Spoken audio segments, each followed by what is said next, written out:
The GTA Online Mercenaries update is out, and it's kind of already become famous for being the update that removed more content than it actually added. But nonetheless, today we're going to go over every single substantial change that happened in this update. Some good, some bad. Let's go. Starting off with a bad one, a nerf. We have a nerf to the payphone hit. Now, Rockstar never actually told us this one because, well, I don't think they want it to be that public. But yeah, payphone hits have a cooldown of 48 minutes now instead of 20 minutes like they used to be. Most people know that payphone hits are one of the best ways to make money in the entire game, and they've gotten a pretty big nerf, which sucks. Let's talk about the new content. A new operations terminal inside the Avenger has been added that's going to cost you $1.45 million.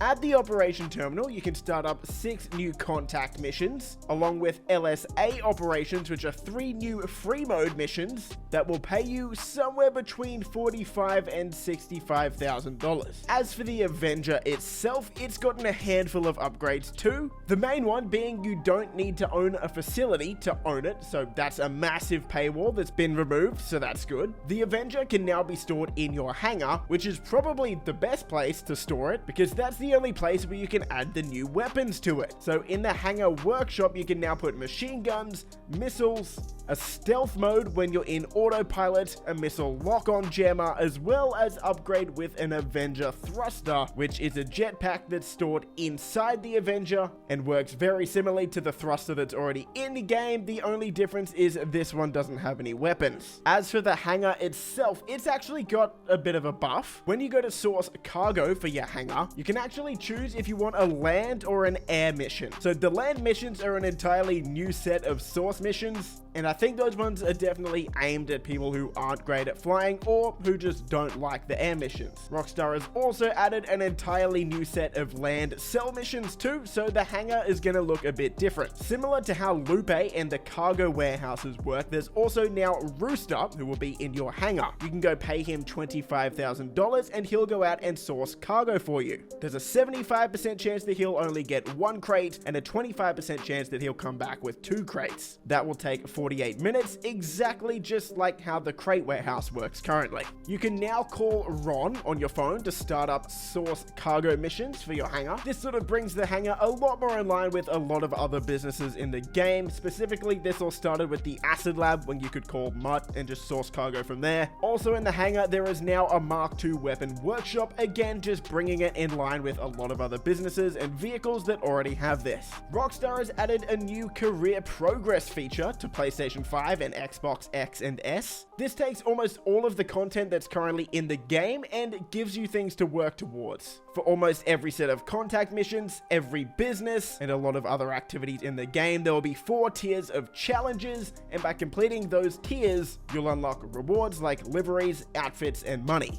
There's also 5 new clothing outfits that have been added based off Michael, Franklin, Trevor, Claude from GTA 3, and Nico from GTA 4. You can unlock these by completing 5, 10, 15, 20, and 25 tier 4 in the career progress. If you plan on unlocking that Nico outfit, that will probably take you months. At launch, there have been 7 new vehicles added: the Stinger TT, the Monstrosity, Walton L35, the Vapid Rattel, Click Wagon, the F-160 Raiju, and the Streamer 216. 1 new weapon has been added. It's called the Tactical SMG. To buy it, you're going to need to get it from the gun van. This weapon has very, very similar stats to the AP pistol. The main difference, though, is this one has 60 bullets in a mag if you get the extended mag, as opposed to only 36 with the AP pistol. Over 380 new pieces of clothing have been added. There's also 2 new male hairstyles and 1 new female hairstyle. Finally, curtains and the classic TikTok haircut are in the game. RC Bandito time trials have moved from weekly to daily, but the main caveat to that is they've reduced the amount of money you make now, so you don't get $100,000, you only get $75,000. The Acid business has got a little bit of an overhaul. You can now choose a name for your actual product. If you do that, you'll get a 5% sale bonus. Finally, after years, you can now remove Young Ancestor from your contacts. That's very nice. With the new hold to sprint option in the settings, you can also for some reason now fully sprint in the casino. You were able to jog before, but now you can sprint. and this isn't active for any other interiors, it's only the casino for some reason. A wide variety of random activities and collectibles payouts have been increased. Things like treasure hunts, hidden caches, drug vehicles, shipwrecks, crime scenes, all of that stuff have gotten slight increases in payout. When you get your staff to deliver a vehicle for your auto shop, it's now no longer bugged. It used to be bugged where they would only crash the car, like they would crash the car every single time.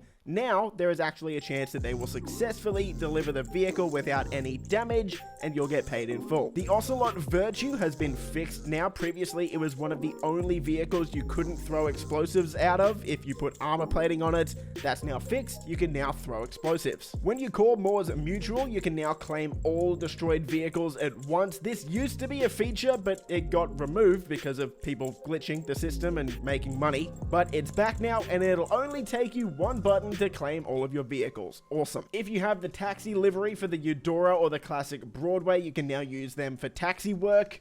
When you call your mechanic, you can now add custom description tags to your garages. Now, it won't change the actual name of the garage. It'll just be a separate tab, sort of little description underneath the garage. You'll be able to use that and sort of just explain what type of vehicles are in that garage. So maybe you have a garage for armored vehicles and you can't remember which one it was. Now, that'll be easy. Also in the mechanic, when you request vehicles from your 50-car garage, you can now choose individual floors, so that's nice.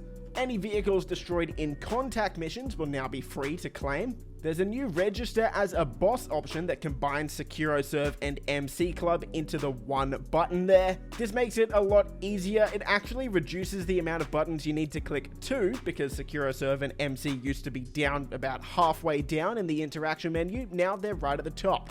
You can now re-request the MOC, the Avenger, or the Terabyte instead of having to deliver it back to storage and then call it out again. The Laser and Hydra jets have gotten massive nerfs, in particular for their explosive cannons. Both the range and the rate of fire have been heavily nerfed, so for anyone that gets griefed a lot, this is great news. Dispatch missions can now be started with one player. That's nice if you're trying to do your tier 4 career progress for these ones. If you die during a mission, your body armor will be restocked to whatever it was before you started that encounter, so that'll save people a lot of money. You can now filter for open wheel and HSW races in the races tab. This is useful so you don't have to scroll all the way down just to find the races you want. Just press L3 or the left analog stick and it'll change through the different types of races. You can now fast travel straight to flight school from your hangar. This is actually pretty useful because you don't actually have to go into flight school. You can just basically fast travel down to the airport whenever you want now. When you're skydiving, you'll no longer get phone calls from Tom Connors or English Dave.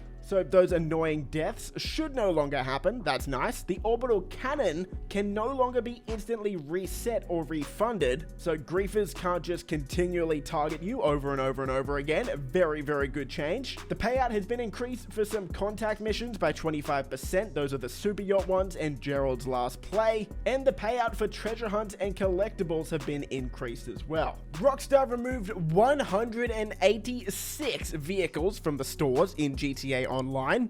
This is apparently a positive change that they made to streamline the browsing experience. However, fans are up in arms about it because a few of these cars are now only available if you have GTA Plus, which is a subscription service. And finally, the last change is the Vinewood Car Club is now at the terminal. This is for GTA Plus members, and GTA Plus members can also, they don't even need to buy the vehicles in there, they can just request them whenever they want through the interaction menu. And that is every single notable change that Rockstar introduced in the Mercenaries update.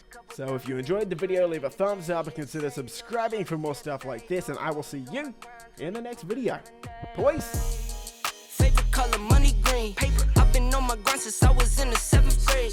Had my first kid, I was only 17. Always a provider for my pack like Wolverines. But you won't find me on the mountaintop. Need no calculator.